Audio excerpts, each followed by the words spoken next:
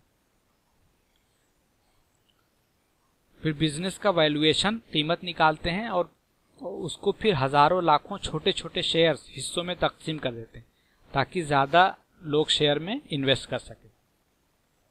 मसलन अगर बिजनेस 100 करोड़ का था और उसको मान लीजिए 4 हिस्सों में तकसीम करें तो एक हिस्सा 25 करोड़ का होगा, जिसको बेचने के लिए करोड़पतियों और अरबपतियों को ढूंढना पड़ेगा। मगर अगर उसी बिजनेस को 1 करोड़ हिस्सों में तकसीम कर दें तो हर शेयर की कीमत 100 रुपए होगी। अब उनको बेचने में ज्यादा मुश्किल नहीं होगी। कोई भारी जेब वाला चाहता है तो वो 5-10 करोड़ शेयर खरीद ले, और कोई छोटा रिटेल इन्वेस्टर चाहता है तो 50-100 शेयर खरीद ले।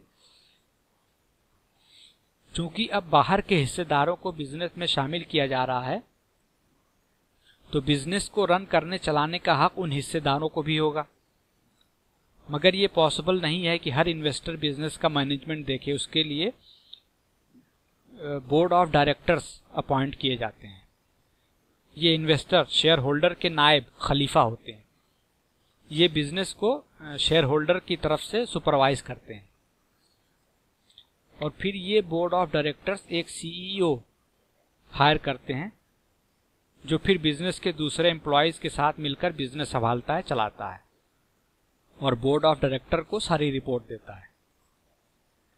सारी कागजी और कानूनी कार्रवाई पूरी होने के बाद जब कंपनी अपना शेयर दूसरे इन्वेस्टर को बेचने के लिए पहली बार मार्केट में आती है तो उसको आईपीओ कहा जाता है, इनिशियल पब्लिक ऑफरिंग। अच्छा, आईपीओ में इन्वेस्ट करने का एक कैच है। मान लीजिए आपको एक बिजनेस ठीक लगा और आप उसमें इन्वेस्ट करना चाहते हैं, मगर अगर 2-4 साल के बाद आपको पैसे की जरूरत पड़ जाए तो आप क्या करेंगे? कंपनी आपको आपका पैसा तो वापस देगी नहीं। इसका हल कंपनी ये देती है कि वो उन शेयर्स को स्टॉक मार्केट में लिस्ट कर देगी जहां हजारों लाखों लोग रोजाना शेयर खरीदने बेचने के लिए इकट्ठा होते हैं और रोजाना अरबों रुपए का शेयर खरीदा बेचा जाता है। इसलिए आपको जब भी अपना इन्वेस्टमेंट वापस चाहिए आप स्टॉक मार्केट में उस वक्त की कीमत पर बेच सकते हैं और फिर मन किया तो फिर खरीद सकते हैं। इसको सेकेंडरी मार्केट कहा जाता है। आईपीओ प्राइमरी मार्केट होती है जहां आप शेयर बराह रास्त डायरेक्टली कंपनी से खरीदते हैं, और स्टॉक मार्केट यानी सेकेंडरी मार्केट में आप कंपनी का शेयर दूसरे इन्वेस्टर, शेयर होल्डर जो अपना हिस्सा बेचना चाहते हैं उनसे लेते हैं।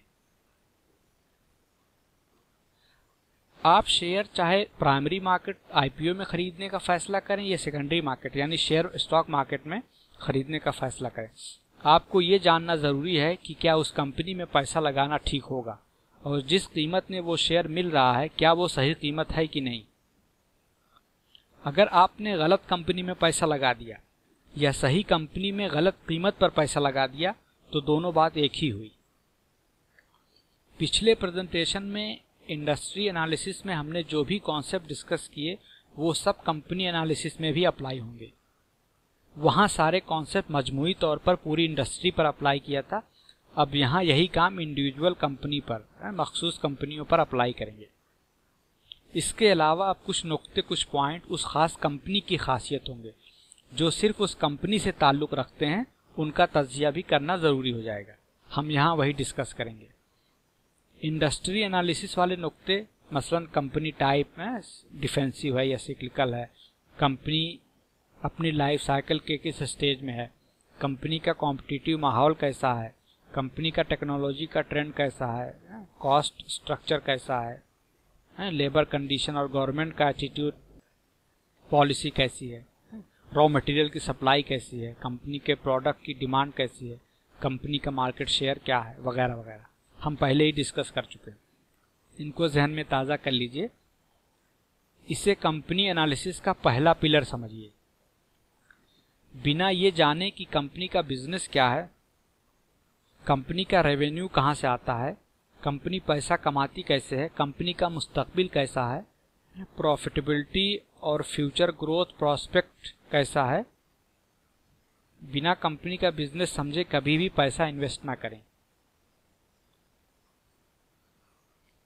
हमने कंपनी कॉरपोरेशन के कॉन्सेप्ट को डिस्कस करते हुए देखा था कि कंपनी के हिस्सेदार, शेयर होल्डर,